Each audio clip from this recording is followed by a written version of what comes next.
Live from the WTXL studios, this is ABC 27's News at Noon.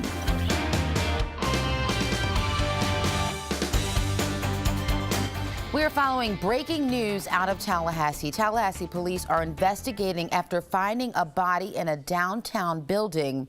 This is a live look of that building where the body was found around 8:30 this morning.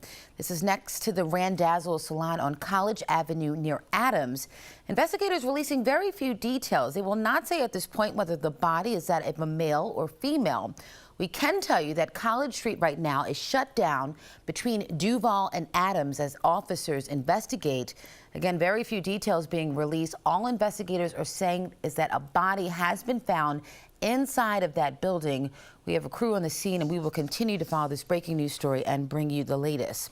Now, it is not clear if the two may be connected, but this is right around the corner where missing former Florida State student Ryan UHRE was last seen. Again, no word if they may be connected at this hour, but here's what we do know about the case. Ryan UHRE was last seen leaving a bar downtown on Adams Street on February 2nd. About a week later, his friends reported him missing to police. Since then, though, there have been no signs of UHRE. The search for him has extended not only here in Tallahassee, but in South Florida, where he's from. If you have any information on UHRE's whereabouts, you are urged to call Crime Stoppers at the number there on your screen, 850-574-8477. You can remain anonymous. Florida State University trustees will hold an emergency meeting on Wednesday to begin the process of finding a new president.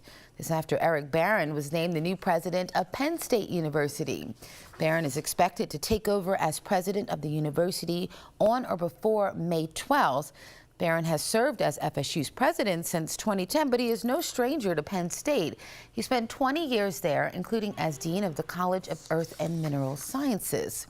Now, here's the outline of Barron's proposed compensation. It includes an annual salary of $800,000 with a $200,000 bonus when he takes office. He would also get $1 million at the end of the 5-year contract. Meanwhile, Florida Board of Governors could as early as this week approve Dr. Elmira Mangum as Florida A&M University's new president. The Board of Governors is set to meet on Thursday. If they approve her contract, Mangum would start on April 1st. For weeks, the president-elect has been negotiating benefits with University Board of Trustees. Well, they finally reached a deal last week.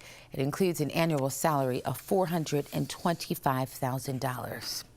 And the winter that feels like it may never end is bringing yet another round of snow as a fast-moving storm has already dropped several inches of snow in the Midwest and is now moving east. Indra Peterson's reports. Once again, the Northeast is bracing for another snowy blast. I have to stop. I cannot see where I am. This latest winter storm already causing crippling whiteout conditions in northern Illinois and slamming the Chicago area with up to 6 inches of snow. In Milwaukee, icy roads causing a vehicle to spin off the highway, hitting this squad car, which was at the scene of another crash.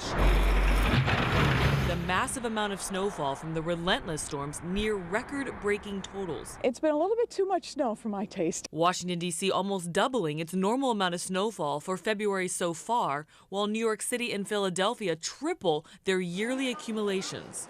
All the snow causing problems for many school systems. Officials now forced to make up snow days.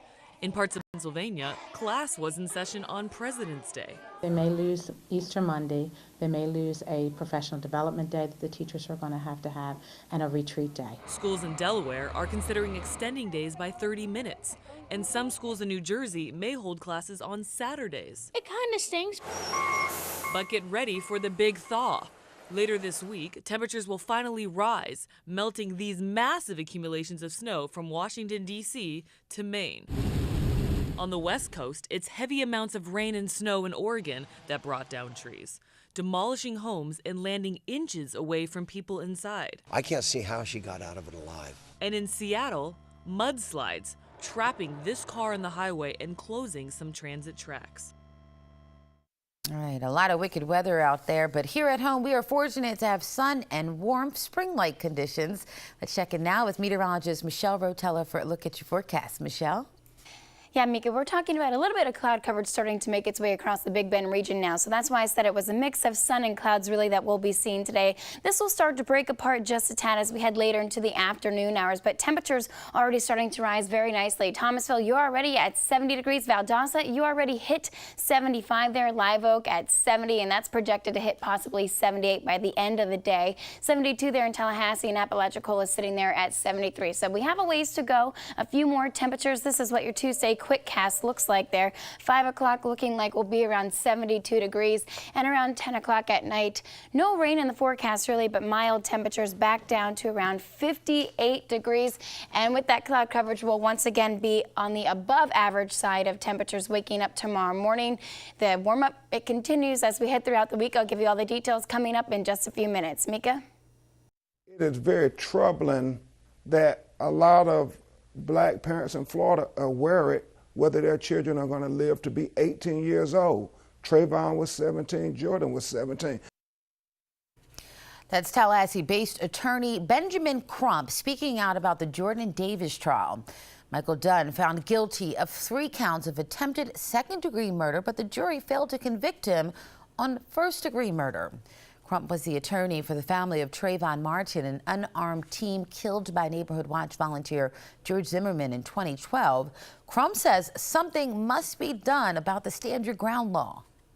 We do have to go talk to these legislators and say, is our children's life more important than stand your ground? And protesters took to the gas station where Jordan Davis was killed, many with mixed feelings about the verdict.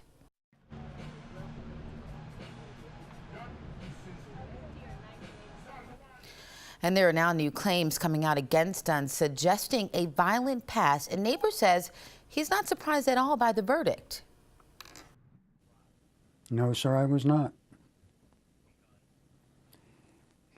His superior than now attitude and my personal experience with him trying to convince me I was wrong when I knew I was right, and how infuriated he gets if you didn't agree with him, he could be pretty intense. Now, even without the murder conviction, Dunn faces a lengthy prison term. Each count of attempted second-degree murder carries a minimum sentence of 20 years. As for the first-degree murder charge, the state attorney says prosecutors will seek a new trial. Well, still ahead here on the news at noon, the Craigslist killer's confession startling many, including those who knew her best. Find out what a former classmate has to say. And turbulence causes quite the shakeup for passengers aboard a United Airlines flight. Plus, why a record number of people are giving up their citizenship and passports. But first, remember to connect with ABC 27 on our official app. You can stay up to date with all the latest local news by downloading the app at the App Store and Google Play.